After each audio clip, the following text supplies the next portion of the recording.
네, 최근 박나래 씨의 전 매니저들이 제출한 진정서 내용이 알려지면서 큰 논란이 됐었는데요. 이에 대해서 현직 변호사가 직장 내 괴롭힘이 적용될 수 있다는 의견을 내놔서 또다시 진정서 내용이 주목을 받고 있습니다.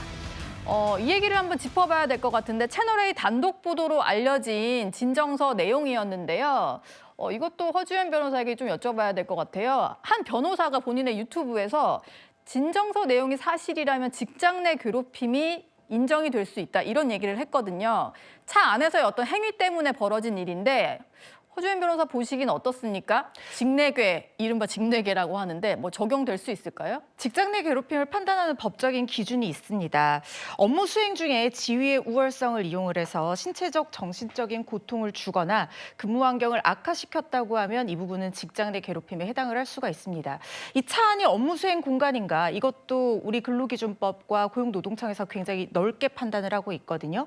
그러니까 심지어 이 사무실 안, 반드시 사무실 안이 아니라고 하더라도 뭐 외근 중이라거나 아니면 출장 중이라거나 뭐 행사장이었다거나 이 업무와 관련된 공간이었다라고 하면 모두 폭넓게 직장 내 괴롭힘 장소로 인정을 받을 수가 있습니다. 그리고 이 차 안에서 아마 매니저들이 운전을 하면서 수행했다는 것은 뭔가 이 행사라든가 스케줄을 위해서 이동하느라 왔다 갔다 하는 과정이었기 때문에 이 부분 당연히 업무 관련성 인정이 될 수 있을 거라는 생각이 들고요. 네. 어쨌든 박나래 씨의 업무를 수행하는 매니저의 위치, 근로자의 위치였기 때문에 이 밖으로 나갈 수가 없는 차 안인데다가 중간에 업무를 안 하겠다고 이탈을 할 수도 없는 상황이었잖아요. 그러네요. 그런 상황에서 이렇게 원치 않는 행위를 시청각적으로 인지를 하겠다라고 하는 것은 어떤 성적인 학대라든가 정서적인 학대 행위로서 괴롭힘 행위에 충분히 해당될 수 있을 것 같습니다. 그런데 이게 사업주 또는 주의 이 사촌인의 혈족이 직접 직장 내 괴롭힘 행위를 했을 경우에는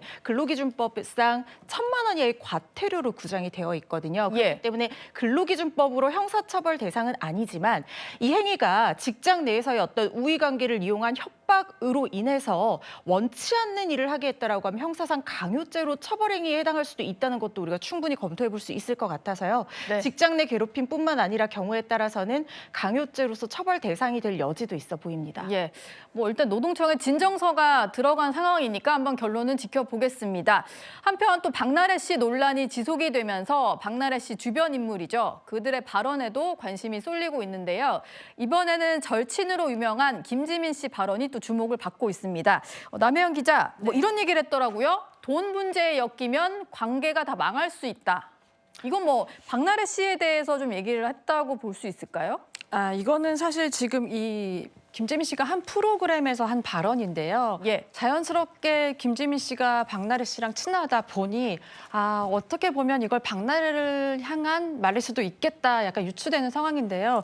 지금 박나래 씨에 대한 직장 내 갑질 내용이 정말 끊임없이 나온 가운데 김재민 씨의 발언이 조금 비슷하게 맞아떨어졌던 거예요. 그 내용이 뭐냐면요. 그 한 프로그램에서 이런 그 의뢰인이 이런 얘기를 합니다. 더치페이한 돈을 영원히 안 주는 친구라는 사연이 공개가 됐는데요. 이 내용이 사실 모임 친구끼리 더치페이를 했는데 모일 때마다 그 돈을 좀 줘야 되는데 안 줘서 이걸 어떻게 해야 될까요? 이 돈이 한 35만 원 정도라고 해요. 큰 돈이 아닌데 이걸 달라고 하기도 애매하다, 뭐하다 이렇게 설명을 하다 보니 김지민 씨가 이렇게 얘기를 합니다. 돈 문제가 엮이면 관계는 다 망한다라고 얘기를 하는 건데요. 이게 왜 박나래 씨와 또 연결이 되냐면 박나래 씨 같은 경우에는 사실 시작은 갑질이었지만 여기에 자연스럽게 돈 문제까지 따라붙었기 때문인데요. 박나래 씨가 그 우리가 알려진 바에 의하면 그 미정상금이 꽤 있었는데 그 미정상금이 굉장히 이 더치페이에서 안 준 거랑 비슷했습니다. 왜냐하면 월급은 준다 하고 안 줬나 보네요. 월급도 좀 미지급은 했는데 또 뭐냐면 박나래 씨가 사실 우리가 TV를 보면 먹는 건 되게 좋아하잖아요. 간식 문제도 간식을 좀 많이 먹기도 하고 예를 들어서 뭐 약국에서 뭘 사달라고 할 수도 있잖아요. 그런 돈을 잔돈이죠. 그 잔돈을 좀 정산을 해줘야 되는데 굉장히 미뤘던 거예요. 그리고 매니저들이 이거에 대해서 왜 정산을 안 해주세요라고 물으면 줄 텐데 왜 이렇게 재촉하냐라고 좀 타박을 했거든요. 예. 이것과 그 내용이 프로그램의 내용이 맞물려서 김재민 씨까지 약간의 조금 본의 아니게 피해를 보게 됐는데요. 네. 박나래 씨의 이 관련 이슈 때문에 사실 박나래 씨와 절친한 걸로 알려진 장도연 씨도 그 발언은 사실 아니었지만 자연스럽게 이게 박나래 씨를 향한 저격이었다. 그러니까 행동가짐을 올바르게 해야 된다고 얼마 전에 시상식에서 말했었잖아요. 그냥 할 수 있는 네. 말인데 모두가 다 엮이는 그렇죠. 거네요. 예, 굉장히 민폐 상황이라서요. 지금 그리고 우리가 이렇게 얘기를 하는 과정은 또 박나래 씨가 본인의 이런 내용을 정확하게 구체적으로 해명을 안 하고 있었습니다. 예. 이게 매니저들의 계속 폭로가 계속 되기 때문에 지금 이걸 보도를 할 수밖에 없는 상황이라서 박나래 씨의 정말 구체적인 설명이 다시 한번 필요한 시점입니다. 예.